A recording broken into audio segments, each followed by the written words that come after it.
Today, let's dive into a relationship that has history, drama, cultural throwbacks, and a touch of DNA testing.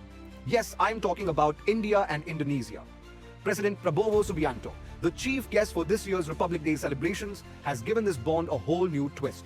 Turns out he took a DNA test and, drumroll please, he's part Indian. Talk about plot twists. It's almost like Ancestry.com decided to crash our foreign policy. But jokes aside, India and Indonesia go way back. In fact, the last time an Indonesian president was our Republic Day guest was 1950 when Sukarno came to New Delhi.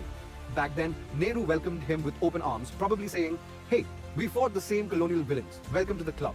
And let me tell you, the bond was solid. We supported Indonesia's independence like a best friend cheering from the sidelines, with boycotts, aid, and even a Bollywood-style rescue mission by Biju Patnaik dodging Dutch anti-aircraft fire. Who says foreign policy can't have action scenes? Fast forward to today. President Subianto and Prime Minister Modi are taking this partnership to the next level.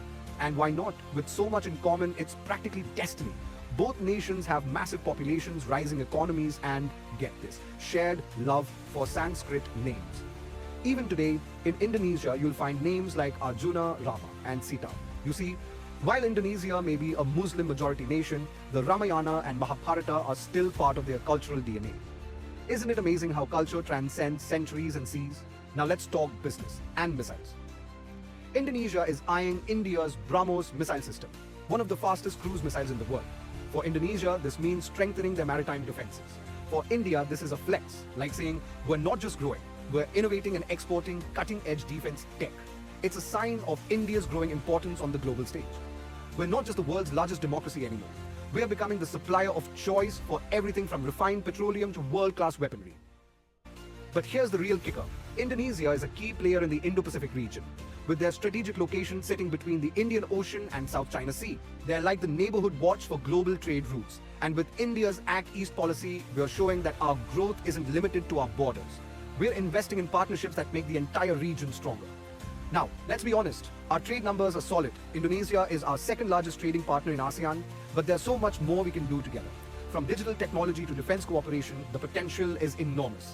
And let's not forget, they're the world's biggest supplier of palm oil.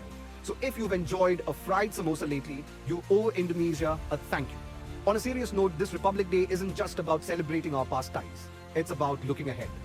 As India grows into an economic and strategic powerhouse, partnerships like the one with Indonesia show that our rise is about shared progress, not just solo success. So here's my personal takeaway. Whether it's DNA tests, missiles, or a shared love for Sanskrit, India and Indonesia are proof that ancient ties can fuel modern dreams. Let's keep building this partnership and show the world what two rising nations can achieve together.